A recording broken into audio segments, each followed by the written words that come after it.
Dark Bomb is a good replacement for Soulfire.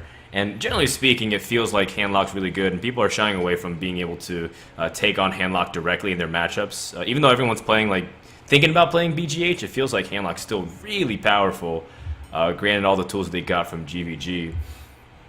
I definitely expect people to bring Hunter as well. I'm actually really scared because for a second, I thought I was playing because I was about to click. I was like, oh, gonna miss the mulligans. But of course, this is spectator mode, so hopefully we'll be able to hop on the screens. As I believe Wampy also has to invite me. I greet you. Oh, that's how you do it. Oh, okay, cool, I got it. Wow, neat. Technology, bitch. Alright, so, looks like Wampy's getting ready to show me a magic trick. Is that your card? Is that your card? I don't know. So, Handlock versus Handlock was the original way to start things off. The good thing is I can mouse over these to try and give you guys a better picture because upside down actually makes it really difficult to keep track of. So Handlock vs. Handlock, again, has gotten pretty funky. I know Joey got #1 ranked legend in North America, and then we just had a post this morning about a European getting #1 rank for the entire region as well. And a lot has to do with the consistency of Handlock. Once again in Hearthstone, whichever deck can draw more cards while being able to maintain an appropriate power level according to the curve is going to be really strong. I love the inclusion of Zombie Chow because it's such a good answer to things like Hunter, as well as any kind of early shenanigans from Zoo. Those are the two most common culprits you'll see, although I even feel like Zombie Chow is decent against the mech openings too, like Clockwork Gnome, as well as even anyone playing that 1/2 that gains +2 when mechs are out. Like, those are really annoying. Zombie Chow is really resilient to it. Not to mention, on turn 5, it does give you a viable Shadow Flame play. But that said, I think Kunzi is feeling like he's pressured to try and put out something immediately. Even though this Twilight Drake is going to get answered, he had nothing else to do on turn 3 other than Ancient Watcher. He didn't have a Giant or anything else, so I think it's a really appropriate move. Now, with Handlock vs. Handlock, it's very swingy, and I'm looking at cards like Black Knight and BGH in Wampy's hand. This is BGH, by the way. Yeah, it's a little hard for me to kind of keep up to with all the pictures upside down. I'm not used to this either. So with BGH, it's going to be super swinging if a Giant gets plopped down, but Big Game Hunter, I feel like, is a bigger swing card than Black Knight because of how mana efficient it is. You can remove a Giant effectively. Black Knight is really good at also removing annoying threats, such as a Sludge Belcher, so it's like more versatile, not to mention that its body is a little bit more durable. But overall, not having a BGH or an easy response to this Giant is going to make it very difficult, as Vampy does pick up another Sun Fury Protector here. How the hell am I supposed to read these cards upside down? Oh my goodness. Maybe if I was tied to times and I could do a handstand, I could definitely cast this match. Ooh, Recombobulator. Okay, so Recombobulator is a really neat card because it can heal your Giants. Pretty much no card really costs the same as a Molten Giant, so anything that costs 20 would be a replacing of it, which means a Molten Giant. You'll heal it. It also gives flexibility for any tech cards, like say you have a Black Knight and you Recombobulate it. It has a high chance of turning into like a legendary or a really solid card like a Boulder Fist Ogre, and you get some pretty good stats and mileage. Not to mention, it again is a pretty decent body to Shadow Flame if it is necessary because it has 3 attack. So for 6 mana, you can get some good mileage out of it.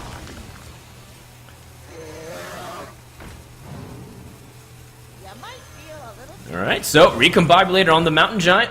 Turns into a Mountain Giant, like we said. It's pretty much a foregone conclusion because there's no other cards that cost around that mana slot. And this is a pretty strong board.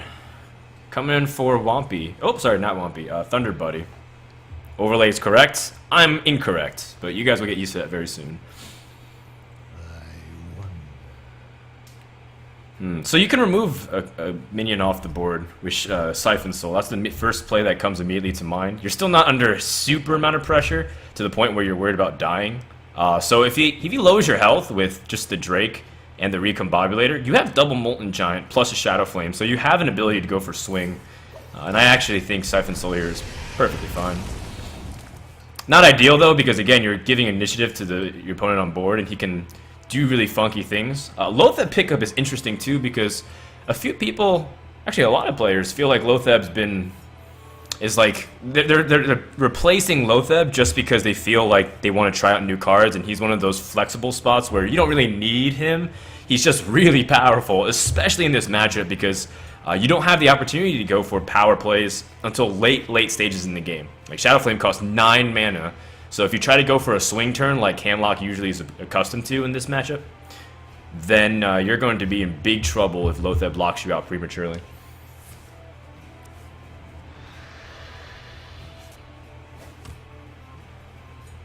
Alright, well, Lotheb does come down here. I really don't see a stronger play other than Sludge Belcher, which is pretty good. Lotheb does give him a chance to potentially go for major damage. Let's see, he's got 12. Hellfire is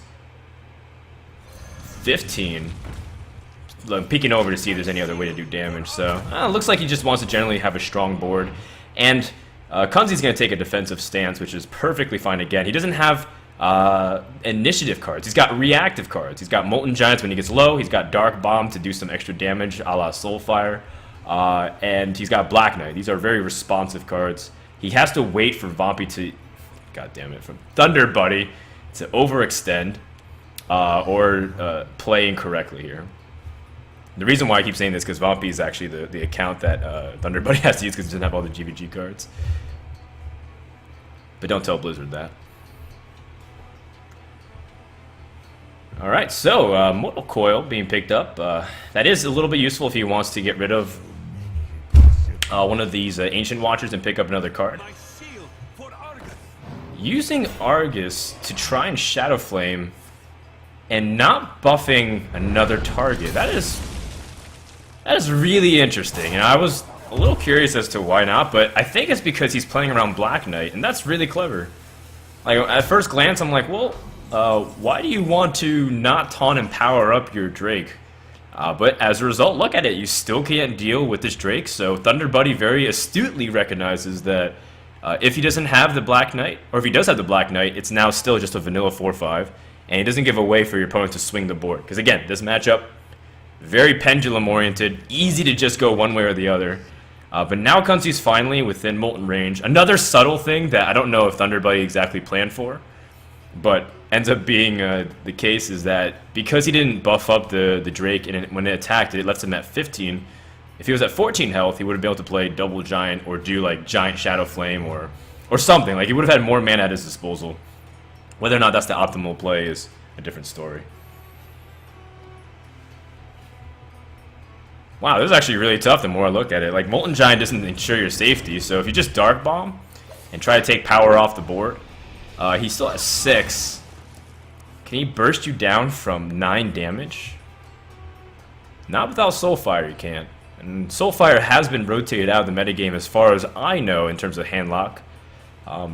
Before, the Soulfire costing 0 was so effective because on turn 4 you'd be able to Twilight Drake or Mountain Giant, and then Soulfire threat. Like, your opponent might have like an SI7 agent if it's Rogue, or if it was you know, an Animal Companion, you'd be able to Soulfire it no matter what. But now, because it costs 1 mana, it effectively feels like 3 mana 4 damage, like a really bad Shadow Bolt, because you have to life tap to compensate. Handlocks really depend on the size of their hand. Here's that Big Game Hunter coming out and making a pretty big surprise, but not really that much because, again, this version of Handlock with Zombie Chows and BGH has been terrorizing the ladder for the past few days. The Double Mortal Coil is interesting, though. I'm not sure if Double Mortal Coil is exactly the mixture that is very popular. I think that's more of a stylistic choice, because Mortal Coil is great against aggro. You can remove a lot of those 1 health creatures that are really annoying, especially on turn 1. Alright, a Restraint from Vampy. Oh, God! Thunderbuddy. All right, you know, I'm gonna be really apologetic. I'm gonna queue up Thunderbuddy right now on Skype and apologize for calling him Vampy so many times.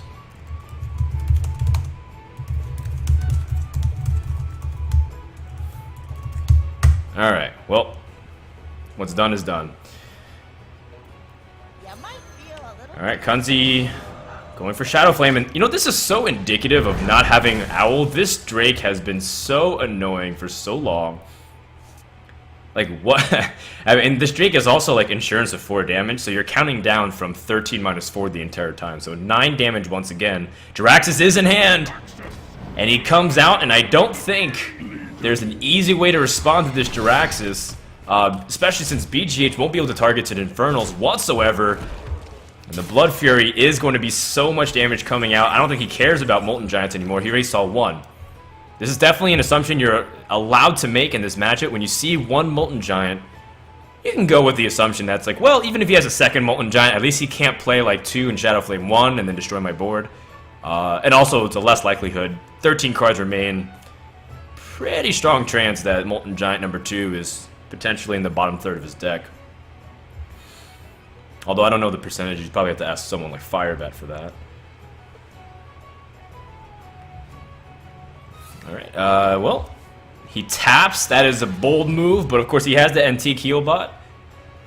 Still no way to deal with this Drake. That's like the ultimate thing on his mind. It's like, well, if he runs a card like Power Overwhelming, which we see in Kunzi's hands, like, how much am I at risk for? What am I even taunting? Am I taunting both these? Am I taunting just the Molten?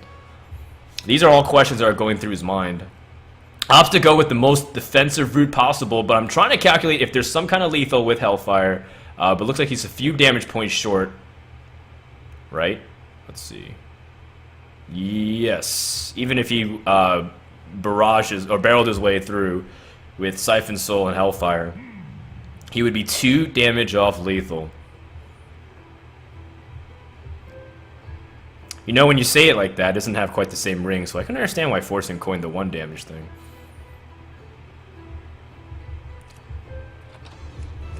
Alright, well, cool, I never knew you could spin this wheel a little bit faster. Thunderbuddy is in big, he's in a big lead right here. He has great post-Jiraxis hand, which is often the number 1 thing that you're concerned about. As much as getting Jiraxis out is great, if you have like 2 or 3 cards in your hand, you often can get outpaced by your opponent just life tapping still and being able to regenerate life, get through his deck a little bit quicker. Sure, you have the access to the Infernals, but ultimately you want to make sure to have a good support hand for Jiraxis. Ways to gain health, for removal, AoE, defensive,ness, and he's got it all. Really interesting sequencing by Thunderbuddy. I think that was improper sequencing. If he attacked the Antique Healbot first and then Siphon Soul, he'd be back up to 15. Either that, or he says he wants to get closer to his Molten Giants if he draws it. Either way, Thunderbuddy still looks to be in a good spot. Finally going to taunt that Twilight Drake, which is going to make him more susceptible to Black Knight. So there finally could be an opportunity for Black Knight to come out. But here comes a bigger question. When does Kunzi have the time? Or actually, is he even dead? If he Black Knights, does he die? And I think it's a very high chance to, because if he Black Knights and even Dark Bombs the Sunfree Protector, there's 9 damage remaining plus the Hellfire, so that's 12. And I think that's going to do it for game number 1. So despite a pretty early board seize from Kunzi with that coin Twilight Drake, he had no chance to come back whatsoever, just because he didn't have an answer to that Twilight Drake of his opponents. And that just goes to show you again how important the board is in these mirror matchups. Alright, so that's going to do it for game number 1. And I am realizing right now that we don't have a transition screen, so we're going to hang on to this defeated sign for a little bit. Hope you guys don't lose too much morale from the negative clouds in the rain. But I'm going to change the score. I am handling the production. I'm no milk cast, but I am growing some facial hair to try to honor him. As collectively the Twitch chat dance games me. Who is Milkcast? Alright. 1. Well, there you go. Thunderbuddy from VVV takes out Kunzi. Now, VVV is the less established team. In fact, if I recall correctly, VVV is no longer really a team, especially since members like Spo retired and Oskaka left for Root. So, this is like a reunion tour for them. Alright, oh, we're gonna go straight into the game. Cool. I think we're just gonna do that then. So this is a reunion tour, the band getting back together, seeing if VVV can do it once more. And what a story it's been, too, because as you guys saw with posts from, I believe it was Kaldi before he joined Fnatic, there was a little bit of incidents making sure that this tournament would get through in terms of making sure the records were straight and everything else. So that's why there were some delays. But ultimately, we're pretty happy to bring it to you. And I know the TateTV guys have been working pretty hard to make sure that this is possible. And I'm actually glad the stream hasn't crashed yet. I have the delay set up. And I'm looking at it, and it looks like for the most part, it's all things are green. We're gonna go to Handlock versus the Warrior, as once again, Vampy very generously, Thunderbuddy, very generously showing us his hand. And that is a monstrous hand, oh my goodness. The only thing that could have made it even a little bit better was, instead of this Molten Giant, have a Dark Bomb, so that way he can respond to any kind of early threat. The fact that he has Ancient Watcher with the Owl, early game presence card, a way to fill out the curve on turn 3 and tap, while being able to play Twilight Drake on 4. This is bananas. Not to mention that Kunzi also doesn't have the greatest opening hand to respond to this, because his armor will get taken out, Sunfury Protector coming in hand. This is getting increasingly worse for Kunzi. And if he doesn't draw an answer quick, like if without like executes or actually Slam is pretty decent too. Like Slam allows him to piece together an ability to answer this Ancient Watcher. Like playing the Acolyte of Pain is asking for like a Mortal Coil play of some kind. I just fill out the curve though a little bit better, and then you could Slam and do something else. I guess Acolyte's fine since it's TF2. You need a draw. Either way, you get a draw out. And of course, this is where we were talking about how it's so devastating to be able to fill out the curve with Zombie Chow. Keep up the pressure. Now, of course, an interesting question is how do you approach this Acolyte?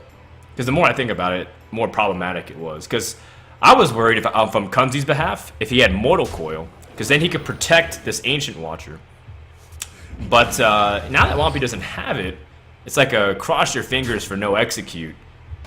But he has Death Spite as well, so Death Spite also is an opportunity to be able to answer it. So, not as bad, but still, there's going to be more pressure coming in for these 4-6 Drakes. I believe they're 4-6. And how do you deal with it? I suppose you would Slam. Hope you guys didn't hear that, but there's a lot of ambulances going out across.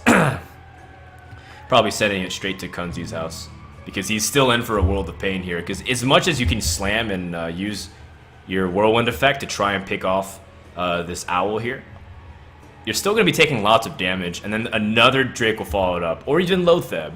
Because now that you've already used your second charge of Death Spite here, how will you be able to respond? This is really interesting. There is a restraint though from Thunderbuddy. And he taps. He wants him to commit to the Zombie Chow, using the Sun Fury to also force an attack onto the Iron Beak Owl. So this is an interesting play that I didn't consider, because I always know every single Handlock player just auto slams down the Twilight Drake against the Warrior as fast as possible. How annoying is this, by the way? The fact that the Owl has to take the first hit, so you can't use its Whirlwind effect to do collateral damage, or not collateral, cleave damage? Collateral damage! Oh, Frodan. Ah, that's not a bad draw either. Allows him to get through this Owl and effectively clear the board. And gain back some health. So, this opening has stabilized a lot from Kunzi, but he did utilize a couple of important tools. You know, you do want to have Death Spite to pick off those really annoying 5 health minions or above. You want to utilize it to get executes off as well. And he has 2 of his primary ways to activate execute out of his arsenal right now. Arsenal! It's 10 a.m. in the morning, guys. I didn't have coffee. I had half a glass of water and my vitamins. Those execute procs are really important because sometimes you don't get them. And, well, you have executes, but you have nothing to do. You might have to shield slam execute sometimes if the situation calls for it. And then you do have Sludge Belchers, you have High Health Drakes, you have even Lotheb in this deck now that you're aware of. And this is what Thunderbuddy wanted from the very beginning, saying, you know, as much as I could try and load up the board and pressure and do damage, I'm going to try to play really conservative with my resource, so he's going for the resource advantage. And unfortunately, there's no easy way to deal with this Lotheb immediately. But he can try and see if he can play a little bit more responsive. Sylvanas feels very weak because Sylvanas is also another answer to a giant.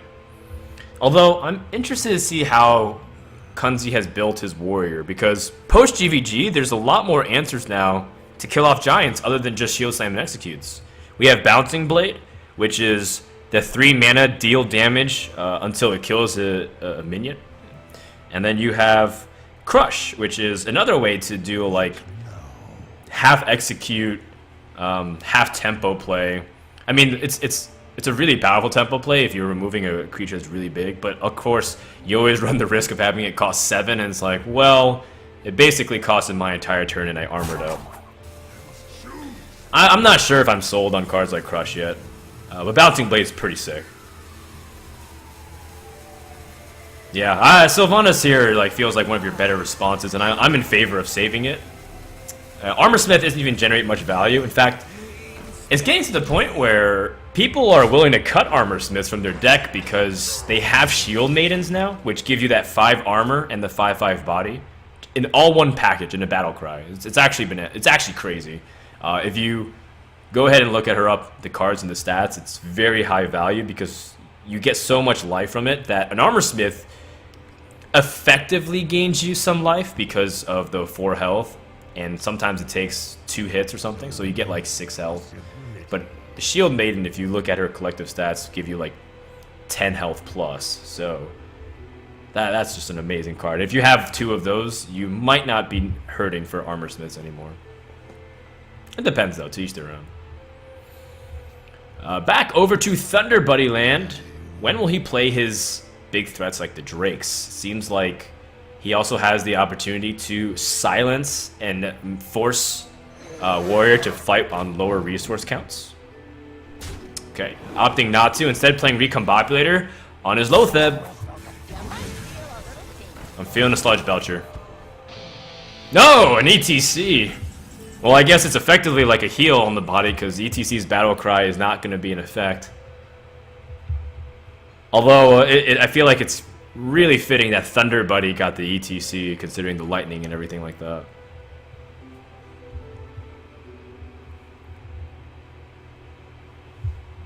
Alright, so Kunzi has the Sylvanas, which has higher impact now.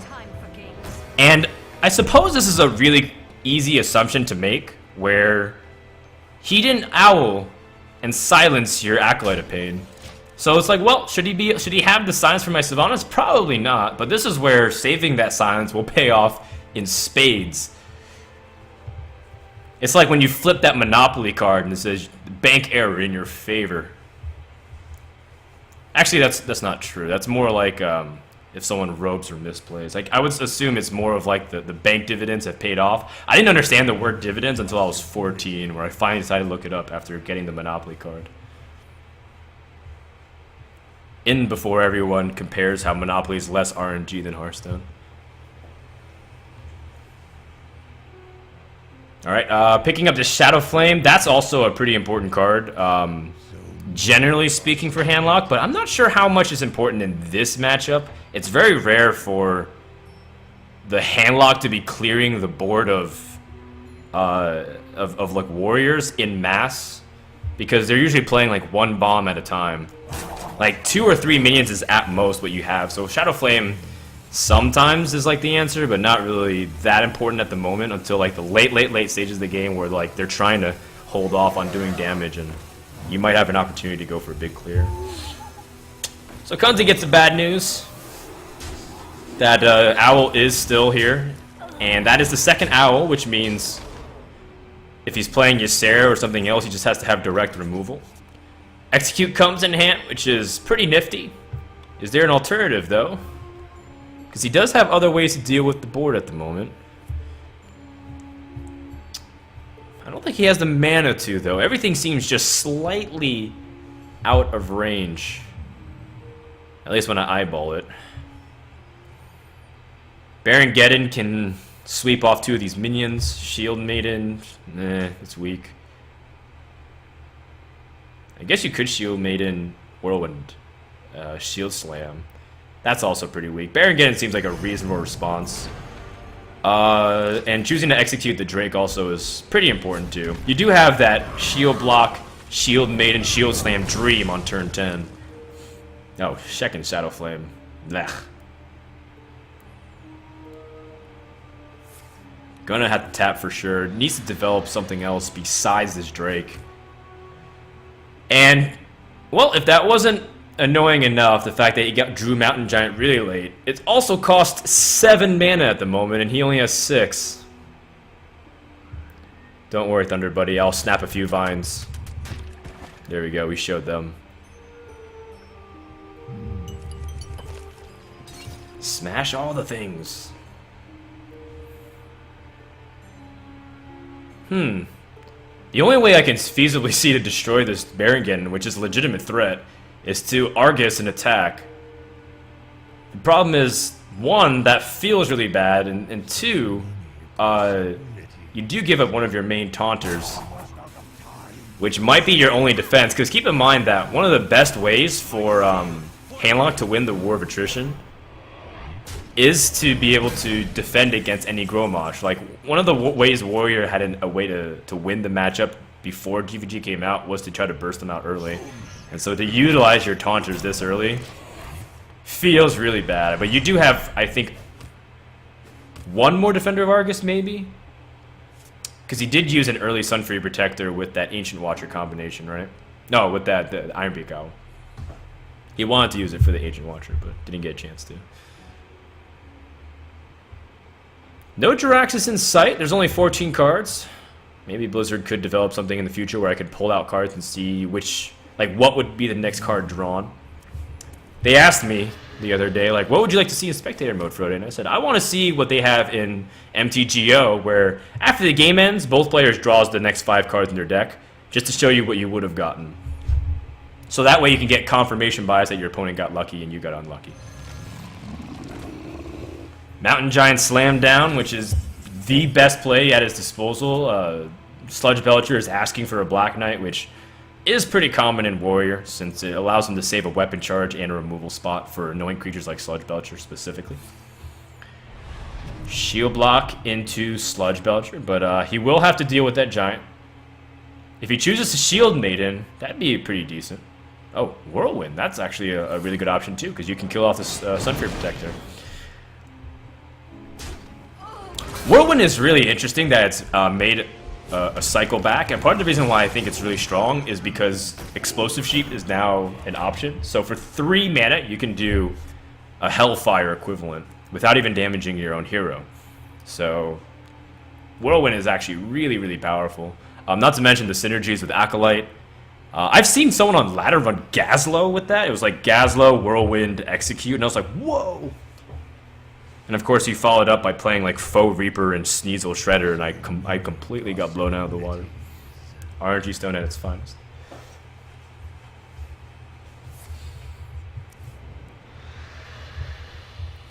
Hamlock's still not under heavy pressure, but he has to worry about the Grommash combo. He's at 17 health, and there's 6 on the board, so a simple Cruel Taskmaster and Grommash can kill him. Is it safe just to drop the Molten Giant? Does he have to drop something else instead? Perhaps the Sludge Belcher, which is conveniently hiding behind the Dark Bomb. It's okay, Sludge Belcher. Don't be afraid, just Twitch chat. Or the Antique Healbot. That's also a possibility. I really like saving Antique Healbot for power plays with the Molten Giant, or even Jiraxis. The Antique Healbot, just dropping it because you can, doesn't feel very strong. Ooh, a Dark Bomb Shadow Flame play. So this is a way for him to try and get a little bit lower, so that way his Molten Giant doesn't cost 7. It's also a way for him to stay safe and utilize one of his 2 Shadow Flames. Very well done. Good identification there from Thunderbuddy. I can take the hit. Alright, well, Ragnaros would be evoking a certain type of rat that he would not want. In fact, Ragnaros is the closest thing he has to Grommash until he draws Grommash, so I like that Kunzi's holding off on it, especially since he knows his opponent has the likelihood of Siphon Soul and a big game hunter. He didn't use Big Game Hunter against his previous 7 attack threat, which was the Barongeddon.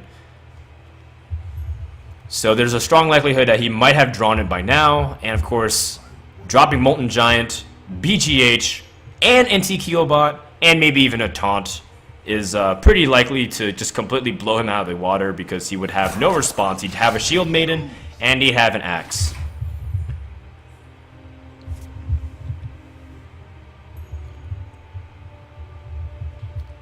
Shield Maiden is definitely a card that I would recruit if I was ever to do the Fellowship of the Rings thing. If I had to carry the ring all the way up to Mordor. I mean, she's small like a hobbit, and she can take a hit, so... count her in. The Molten Giant coming into the hand here is nice, although you're still worried about the same exact thing, the threat of getting killed. So I feel like it might be an opportunity. Oh, well, you do have a Molten Giant Shadow Flame. I really thought this was 9 mana for a second. Okay, this is where the upside down thing is really discombobulating a lot of like the play theorizing here, because it's like, oh, well, Molten Giant costs 9 mana, guys. Actually costs 6, so you can Molten Shadow Flame. That feels really weak too, though. You are out of the Grommash range. You can still do the same play by tapping and lowering the Molten Giants to 4. Or a lowercase b. Ah, so Kunzi does run Bouncing Blade. That's actually a really important removal spell on top of the Shield Slam it executes. And this is where it like starts throwing things back into like a loop for Handlock. He's going to drop down to 6 health here. Or maybe even more if he whacks with the weapon. Sure, he has 2 charges. You know, Kunzi putting on as much pressure as he can. He's forced to play Ragnaros, otherwise he just shield block and passes, and that doesn't feel good either. This is an opportunity, though, for Thunderbuddy, excuse me, to be able to remove and play something. Unfortunately, he's just short of mana. Siphon Soul does not allow him to play any of his Sludge Belchers or his Antique Healbots. Man, that sucks. That really sucks if you're Thunderbuddy. It's like, well, here's the thing, though. You can't tap for a better play, either. Not to mention that Siphon Soul already takes 6 out of your 10 mana, but it's not like you can even tap into anything better. But the problem is, you still have 8 cards left. You want to get closer to Jiraxis and heal. Well, I mean, you're Siphon Souling, there's no question. You're not going to leave it up to fate with Ragnaros being able to flip. So it's going to be a Siphon Soul pass. Oh, sorry, with the Molten Giant, of course. Then that leaves Kunzi to use Bouncing Blades. Or if he just draws any way to do extra damage like Grommash off the top. Oh, he gets it! Hey, he almost went for the shield block, but he knows what time it is. He cannot wait any longer, and that's going to do it for Game 2, and we have ourselves a tied series. You know, I was thinking like how many cards were remaining, but thankfully I can hover and show that there's 11 cards, so pretty strong likelihood that he was able to pick up a little bit of extra damage. But Grommash was the ideal finisher. I can't think of another card that would have been better in that scenario, because Warrior doesn't run any direct damage. No one's running Kor'kron Elites at the moment. Unless he got Gorehowl off the top as well. So I think those are the 2 main outs that he could have gotten. So well done. And we go into a 1-1 tie. I have to update the overlay, guys. Who scored? MYM scored, that's right. Now, unfortunately, Kunzi did lose the first game, so he's at a series disadvantage. This is last hero standing, for anybody wondering about the format. And that also means that it's pretty much going to be standard what you guys see, but it also means that Kunzi doesn't have a good position here, because if he just keeps trading, he's going to have the ultimate disadvantage going to game number 5. But here's a nice thing too, there's no bans, so we can't ban a deck that people don't really like, right? So if people find a really cool way to play Control Hunter, people can't ban regular Hunter because they hate playing that class. That said, I don't think anyone's going to bring Control Hunter today.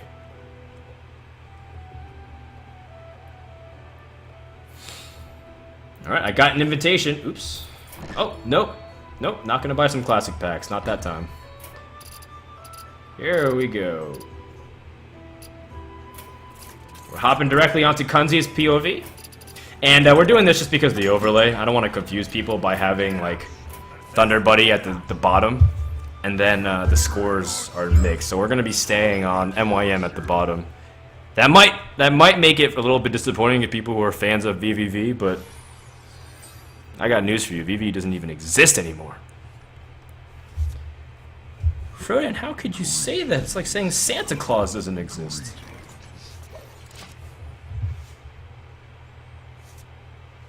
Alright, so a warrior mirror match. Uh-oh. Uh-oh. Alright. Well, good thing I have a full Brita filter that's been reloaded for this broadcast. Great. I'm ready. Bring it on. Armor Smith to start things off against Acolyte Pain. Does he have a weapon? No, he does not. That is the ideal way, but I guess you can fight fire with fire and Acolyte Pain back, but that also gives the initiative to your opponent. And the bad news for Kunzi is that Thunderbuddy does have weapons. In fact, he's got 2 of them. Now, I'm really curious actually to which weapon he uses, because Deathbite actually does have a lot of practical application in this matchup. So the earlier you get it, the more control over the board you have. But then another question is, how much are you going to be able to get out of your Fiery War Axe? Like, what is it going to usually kill if you're not killing the Acolytes? A cool Taskmaster? Like, that's maybe an Armor Smith that's been weakened? Half of a Sludge Belcher? Not even, because you don't even kill off the 1-2 with it. Immediately, you have to chop through the first 5 points of health and then use another Fiery War Axe. So, you know, I'm always asking these questions, and I always let the pros decide for him. Oh, well, he draws Armor Smith. That makes it even more interesting, because now he has legitimate play with Fire War Axe and the Armor Smith. The Deathbite does challenge whatever comes out next, though, which is really nice.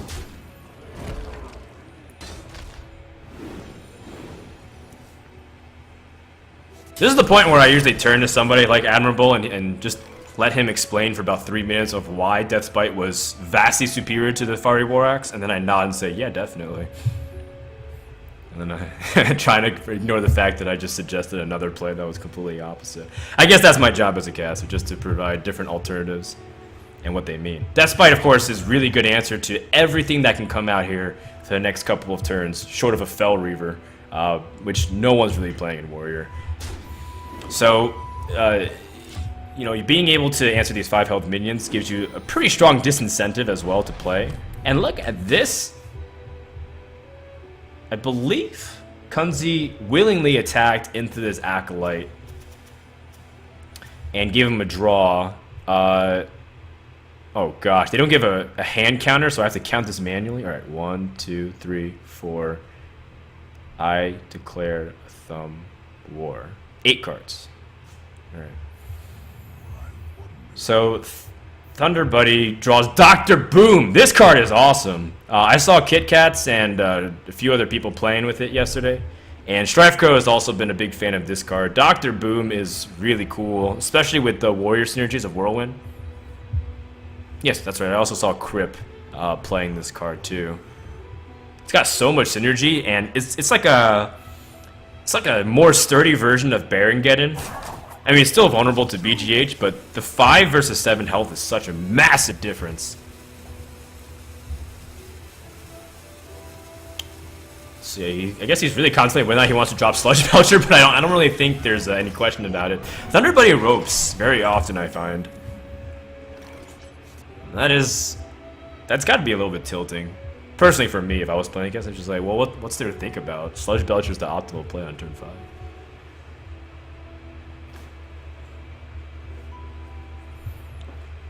Pretty sure this is what the people wanted, by the way.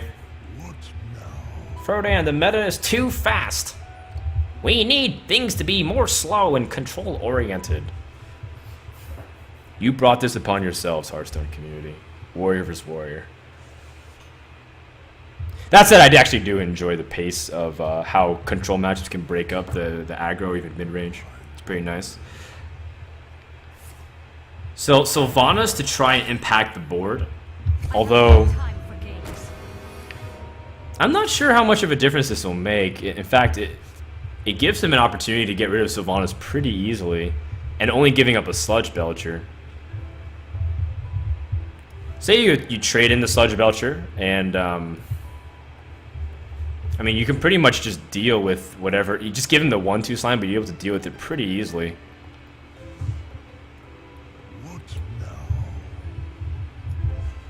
See, well, in the meantime, he draws another Acolyte of Pain, so that's also another draw potential. Of course, you want to deal with Sylvanas first. If he didn't have Sylvanas, then the natural play is to drop the Shield Maiden and try to go from there. But Thunderbuddy does have to deal with the Sylvanas somehow. So let's see what happens. If he attacks the Sylvanas because of 5/2, and then attacks the Acolyte into the Sylvanas and draws a card, and then kills off the Armor Smith, you leave your opponent with with 8 armor, I think. And then you give him a 1/1 sludge. I think that's not that bad of a deal, honestly. I think you gotta go for this. Oh, here's one thing though. Sludge Belcher animations do take a while, and he still has to drop it. There's only a few seconds left. Did Thunderbuddy rope too long here? Oh? Nah, he's alright. And dropping the Shield Maiden is fine.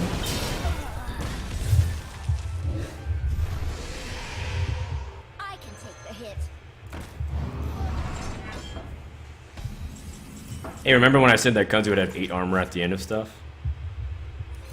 I was testing you guys. You all passed. Well done. Deathspite, one of the better draws we could have gotten here at the moment. I'm actually curious to see if anyone's playing Bomb Lobber anymore. Because Bomb Lobber also is like a decent response that's relatively on curve. Alexstrasza coming into hand for Thunderbuddy.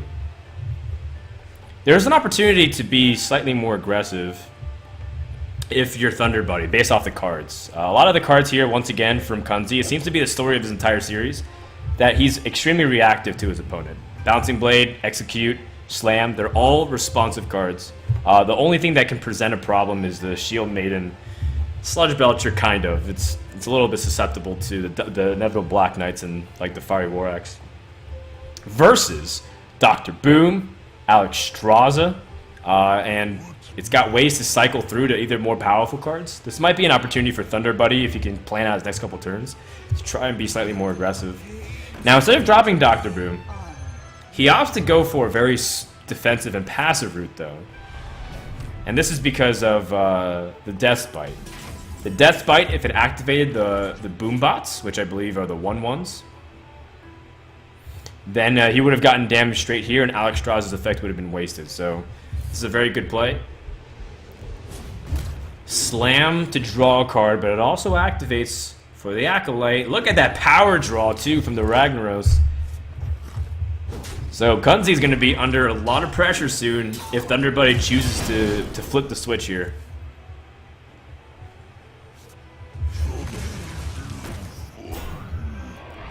Sludge Belcher is problematic enough where it's still so annoying. Like, even GVG comes out, and I'm still in awe of what Sludge Belcher can do to completely throw off opponents of the game plan. Like, it's just so inconvenient to deal with. How do you get rid of this 3/5 body?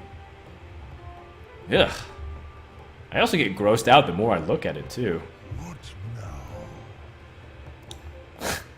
Sludge is definitely a butterface, if I've ever seen one. But that body.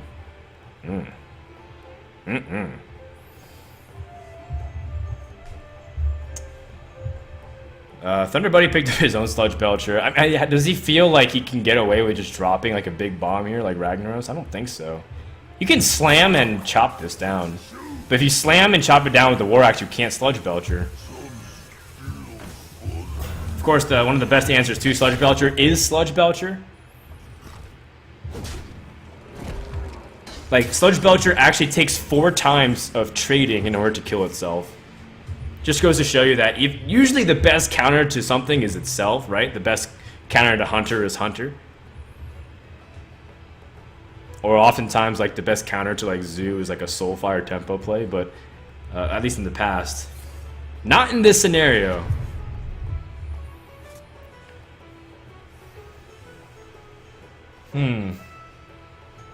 Well, this is a hand that actually is pretty poor for Kunzi. The fact that he's got whirlwinds, I mean, they're going to be cycling and drawing, but it's like it doesn't take anything proactively.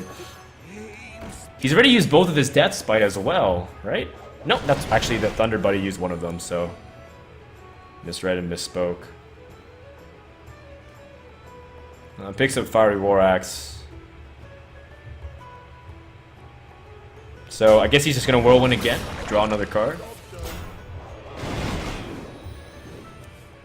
It's fine. Like whirlwind's effectively like it's effectively like a flare type of card right here. It's just a cycle, nothing else. Weakens your board a little bit, but that's not what you're too concerned about. Now here's an interesting opportunity to drop Ragnaros and just to shred armor and see what removal your opponent has. Is there an opportunity to also drop Dr. Boom for just like more mana efficient play with hero power? Let's see.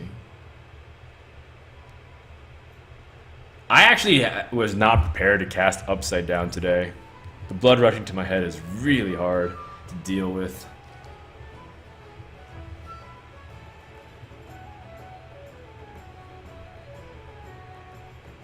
I'm trying to think of a better play. Maybe Dr. Boom is actually not so bad. Because you take initiative on the board, your opponent doesn't have like a... He just used both whirlwinds too. So like, the boom bot effect won't be so bad. It'll be like a shield slam bait, so that way Alex draws and Ragnaros is a little bit better. Ragnaros seems like just such a perfect fit though. It's 8 armor, so you're not going to be intruding on the health. It costs more mana, so it just gets increasingly more difficult to play him compared to Dr. Boom. And don't think that 1 mana doesn't make a difference. That 1 mana is an opportunity to play Execute or Shield Slam. Bouncing Blade gonna do some work here, for sure.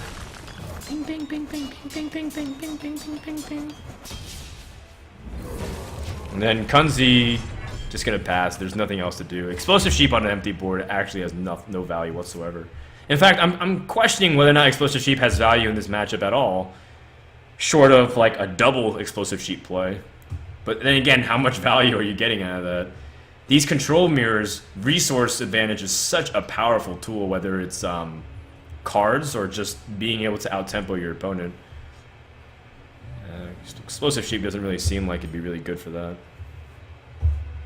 So, you set the stage for an Alex Straza play. You shredded his armor, so now he has to have Execute, but the bad news is that he has a weapon, so he still is able to proc that Execute. Usually you want to drop Alex Straza ideally when your opponent has nothing at their disposal that you can see to deal with it. They just have to have the Execute. Also, fortunately for Kunzi, he has a cool Taskmaster, so he doesn't actually need to use his weapon whatsoever to proc it.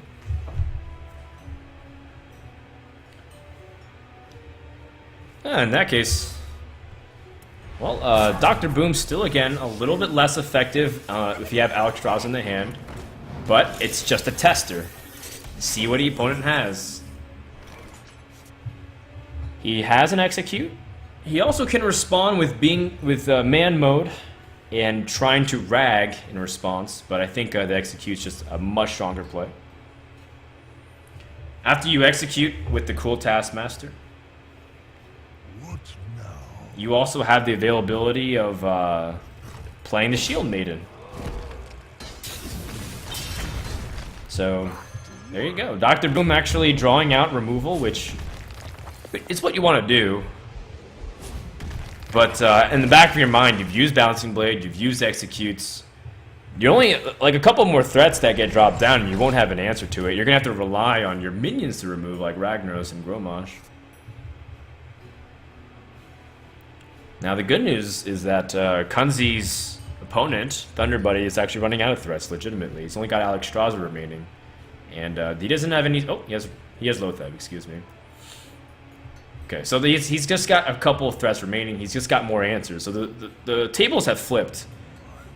In the past, it was Thunderbuddy who had the threats and Kunzi with the answers. And now, because we've gotten a lot further into the deck, the second act, if you will, the second act of cards gave Kunzi the aggressive tools and Vampy to be defensive. How poetic.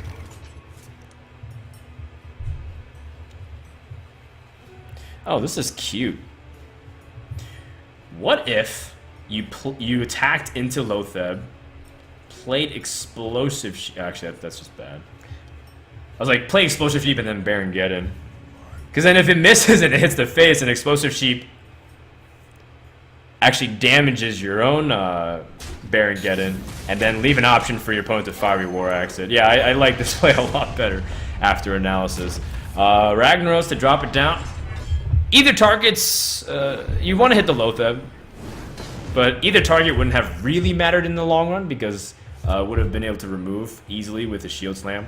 This Ragnaros is just nothing more than just a 8 mana, 8 damage spell, which I don't think anything's in the game equivalent to it. I guess 8 mana King Crush to the face.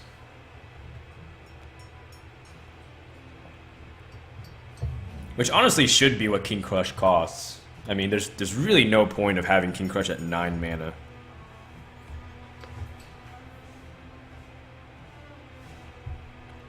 So, if he Shield Slams his Ragnaros, War Axis is down. Oh, he's wondering if he Alexstrasza's as well. So if you Shield Slam this, you can Alexstrasza and start pressuring. I think you want to take out this Cruel Taskmaster, so that way he can't execute your Alexstrasza easily. And the 2 armor is not that big of a difference. Or is it? Okay, well he's just going to go really aggressive here. I guess since he has weapons, he's perfectly fine with it. And he doesn't want to miss that 5 damage. You know, and to be honest, that's a really big deal to put him down at 12 compared to just 17. So I like that Thunderbuddy's being aggressive again. And I've been told by so many Warrior players that the person who's more aggressive in this matchup is the one that's usually at a large advantage for the majority of the game. I mean, it doesn't always work out, but being aggressive in the Warrior Mirror does pay off most of the time. I can take the hit. Alright, Shield Maiden being pretty clutch, bouncing back up to 19 health, so he's clearly out of range, short of any inner rage shenanigans with the Cruel Taskmaster. But fortunately, there's a perfect response. Slam, Fiery War Axe, or even using the Cruel Taskmaster and Death Bite, but I think Slam is just much more efficient. Getting closer to Gromosh is better. Ooh, and Baron Geddon comes into hand. That's another pretty strong, significant threat that Kunzi has to deal with. I mean, the fact is, Alexstrasza has been used, and Kunzi is taking damage. He's losing his armor, and he needs a way to respond to this Lotheb. And because of the way things have panned out, not attacking that Cruel Taskmaster was so smart, because of looking how your opponent would be able to deal with it, he would have been able to Fiery War Axe chop it down. Trogzor. Does Trogzor make a significant impact right now? You're so worried about dying. A lot of players love this card. I even like this card because it's just like, how do you deal with this? Because your opponent just summons a 3/5 and it's just so effective every time they cast a spell. I don't really think Trogzor has a place right now, other than warming the bench. Oh, get wrecked, Trogzor. Oh boy. Oh boy, he motioned as if he needs to chop down this, chop down with the axe. Oh man, that doesn't feel good. He's just got to do something. And the good news is that Cruel Taskmaster and Gromosh is only 20 points of damage, and 9 plus 12 is 21. So, if he had Gromosh, he'd be 1 point damage off lethal, but he doesn't even have Gromosh in hand. In fact, Gromosh is in the last 5 remaining cards for Thunderbuddy. That's pretty unfortunate. Your finisher, your big ending bomb, is not in the hand. It's also in the final 5 cards. And I'm pretty sure he's running Gromosh. Like, anyone who's like, what if he's not running Gromosh, dude? You don't know. Yes, I know. Shut up, random internet stranger. He is running Gromosh. And you too, voice in my head, shut up. He is running Gromosh.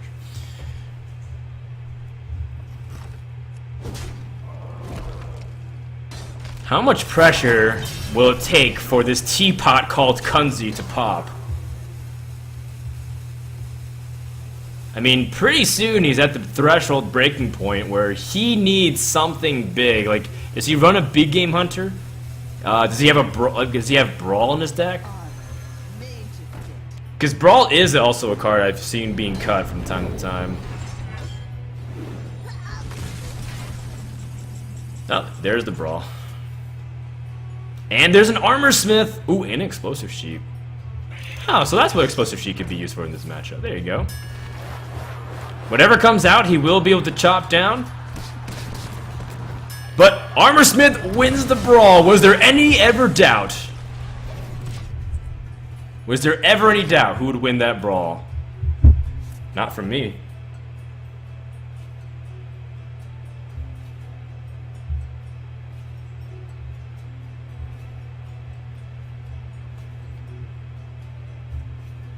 So Shield Maiden presents just like it's like his only minion to play here, so there's nothing else to do. Thankfully, it's not a Death Spite. It's on one charge, so the Shield Maiden won't just drop. Basically, at this stage, it's when will Gromosh come? And if Gromosh comes, will it be in time for me to kill my opponent? You have to Death Spite and hit the face here. Put him at 12. And of course, you do have Cruel Taskmaster. You know what's one thing that's really nice about this Death Spite attack? Is that Kunzi might be thinking about the 10 points of damage generated from the Death Spite. And then somewhere in the back of his mind, he might not be considering the Cruel Taskmaster as the activator. So he might be calculating for 10 and not 12 points of damage. Regardless, he is still in a really tough spot because the only way to deal with these the Shield Maiden is to take a little bit of damage somehow.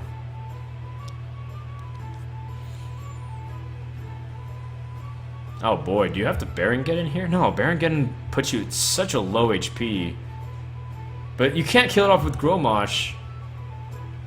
And Trogzor is just a vanilla 6/6 at this stage.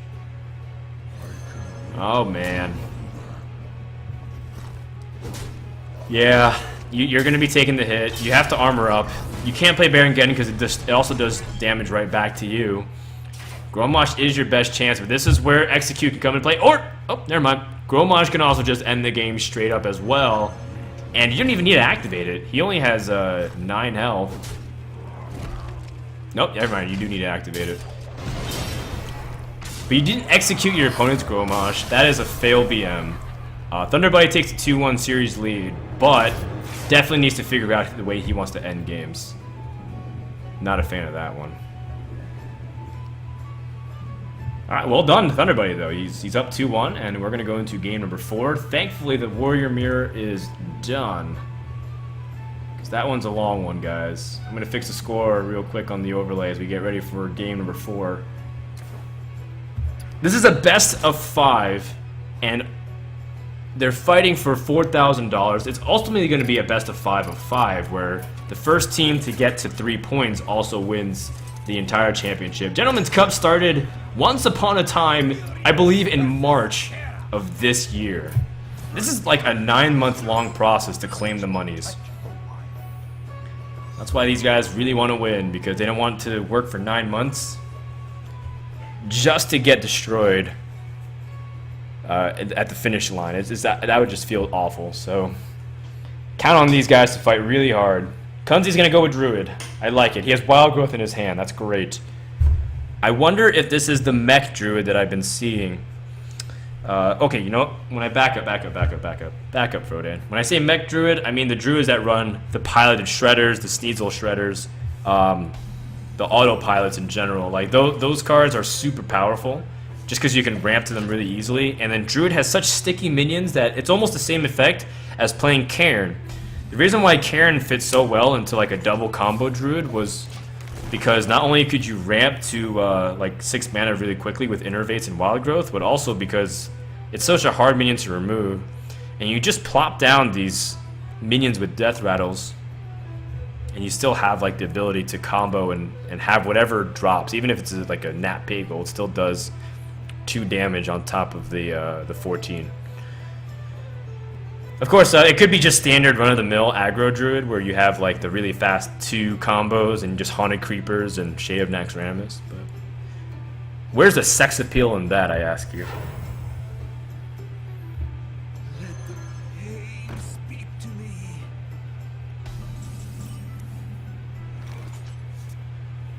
Oh, well, perfect response to the Acolyte Plane.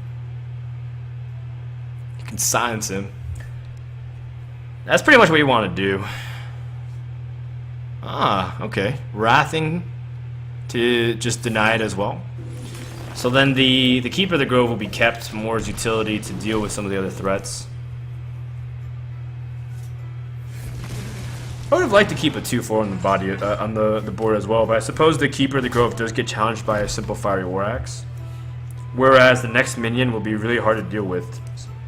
Spectre Knight coming into hand, so Spectre Knight will be super problematic unless there's a minion that was drawn, and there is none because Sylvanas was the card that was drawn for Thunderbuddy.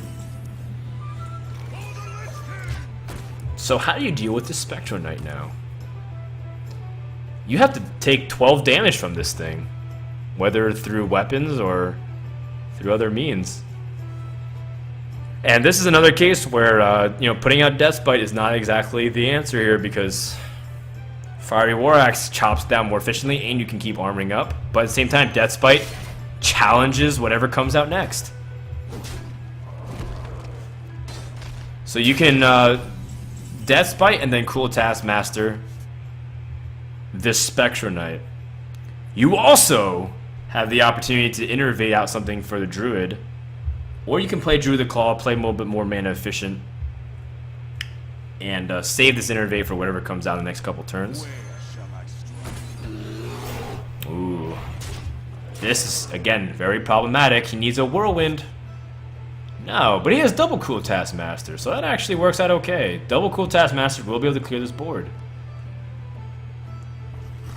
Okay, so then how does Warrior deal with the Trogzor? He's gonna have to give him a 3/5 in some capacity.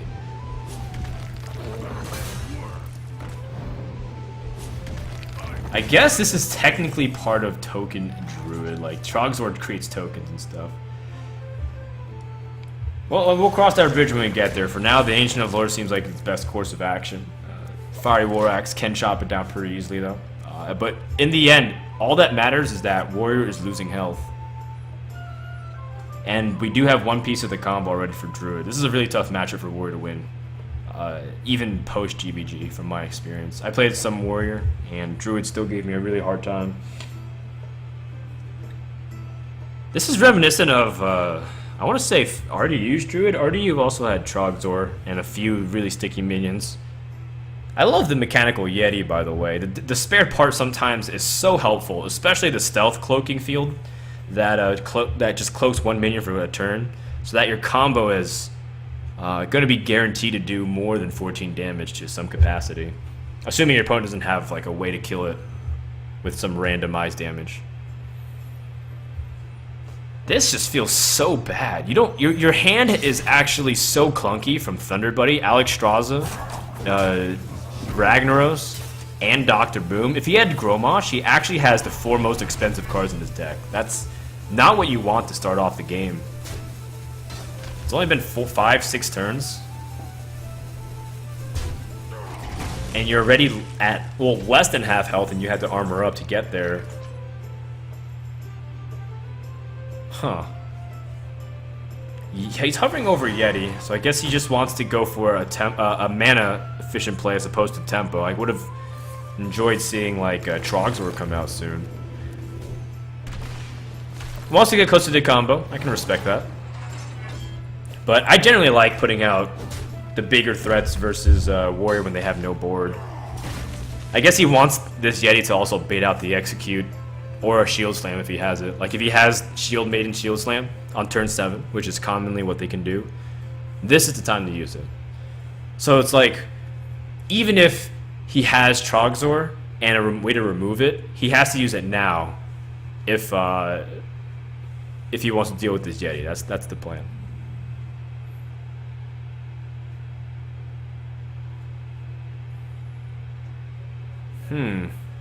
This is actually pretty annoying. I mean, everything you do, if you like Dr. Boom it, you're just gonna die to combo. There's actually no way to play around combo, is there? Oh, there is. You can Whirlwind Execute. Oh gosh. Whirlwind execute pass or shield slam execute pass. Wow, that feels so bad. I mean, he doesn't have the combo, but you don't know that. He's gonna be on 9 mana soon. Oh, that sucks. Gosh. And if you're Kunzi, wow, you're so happy that he just armored up and passed. Like nothing ever happened. Time Rewinder is also interesting. I wonder if there's any synergy there. Oh, Harrison Jones, hello. Drew the Claw. Harrison Jones is just so good. It's a 5/4. And then you can still charge Drew the Claw out. You can even play Shaded next, Rammus. Let's see what you draw first. You might even get 2 Shades. Ooh, Yeti is also nice too. It fits the curve. Innervate's already lost a lot of its lusciousness, so to speak. Like, usually the Innervate can grab such a big tempo play early on that, you know, Warrior struggles and loses a lot of health. Oh, dude. You know, I remember how I said he drew the 4 most expensive cards in his deck if he had Gromash? Well, 13 cards in. 4 out of the 5. Actually, he has Dr. Boom. 5 out of the 30 cards that are super expensive in his deck have come in the first 12 to 13. That's pretty unfortunate for Thunderbuddy. Sylvanas' best chance to answer this Yeti. The reality is, you might as well play Dr. Boom. Oh, okay, he has the Rusty Horn. Nice. Give the minion taunt. He's playing around combo again. I was gonna say, if the reality is, if you can't play around combo, you just have to play the biggest threat minion you have. And that's Dr. Boom. Keeper of the Grove comes in here, silences Sylvanas, and that's just not gonna stop the damage whatsoever. Kunzi can keep on pushing damage. I expect a charge out of the Drew of the Claw. Yeah.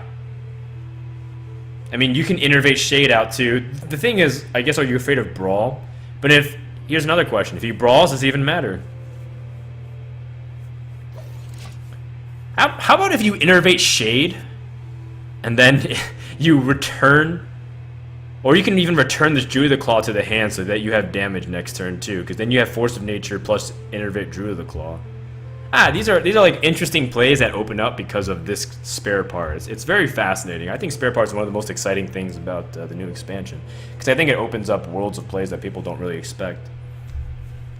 Like, for example, one of my favorite things about Rusty Horn is that you can use it on an enemy minion.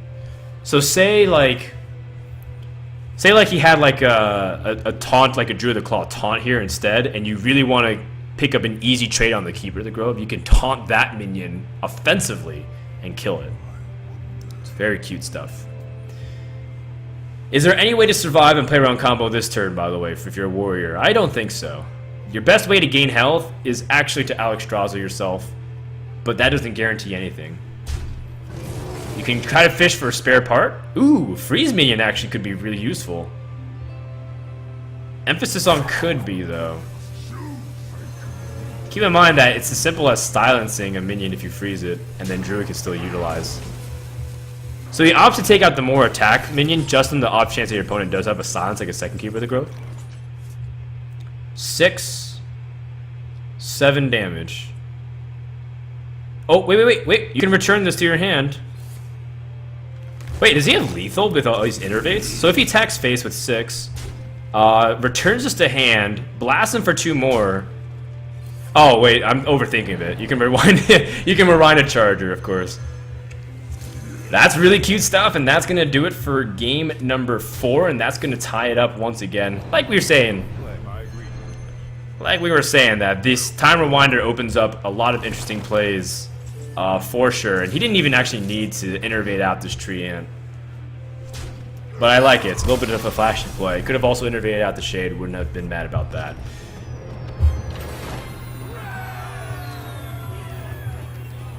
So here we go. That's game number 4. That's over. I'm gonna fix the overlay, and we're gonna go into game number 5 and find out what class Thunderbuddy has. Now keep in mind, again, Thunderbuddy did win the first game, so he's just holding serve.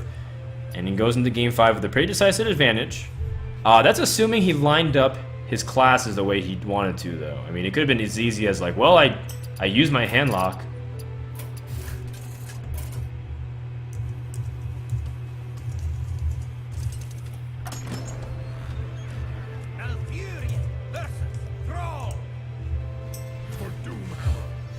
It's like, oh, I already used my hand lock, so it's not that great that I have to go into game 5 without a clear advantage. But at the same time, he has Shaman, so Shaman can do some funny things, especially in the new one.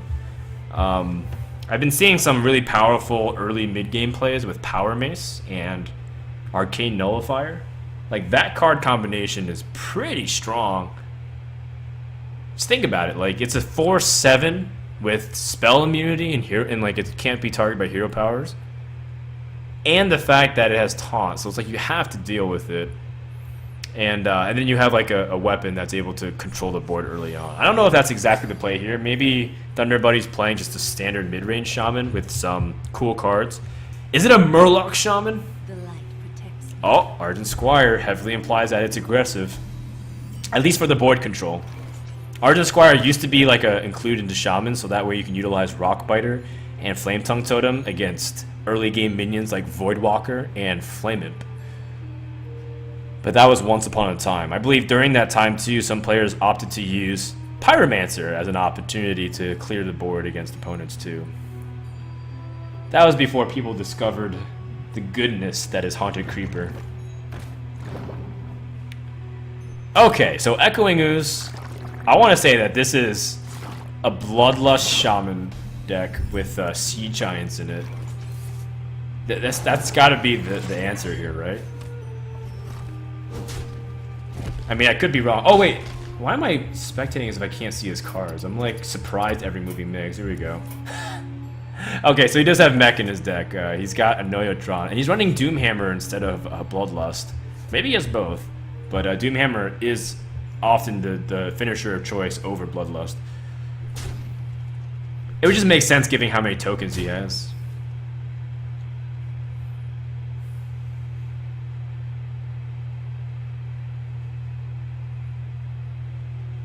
So thinking about playing a Noyotron over Hero Power, I can agree with that.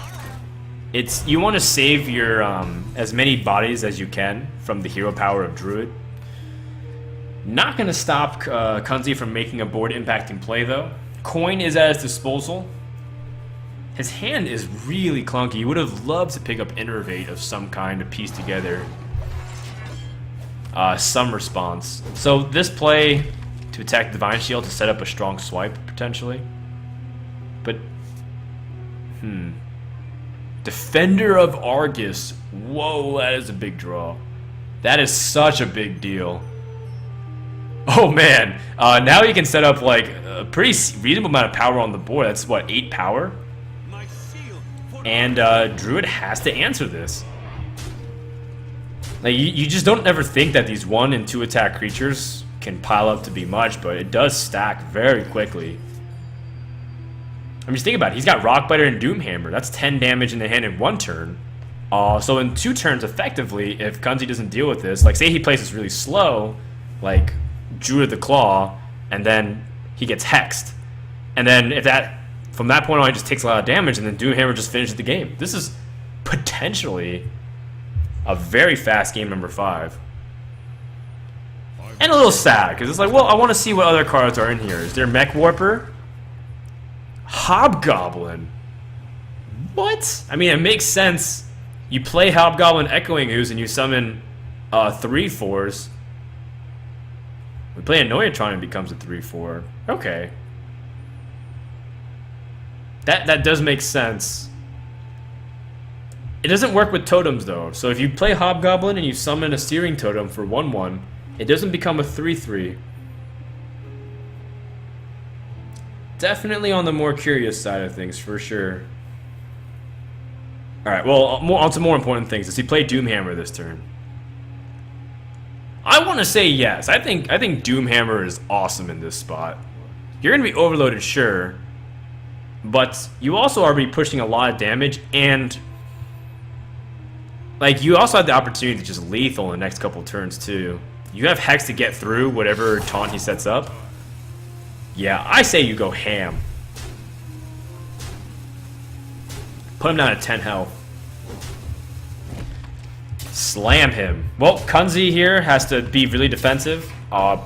Most likely play this Druid of the Claw in taunt mode.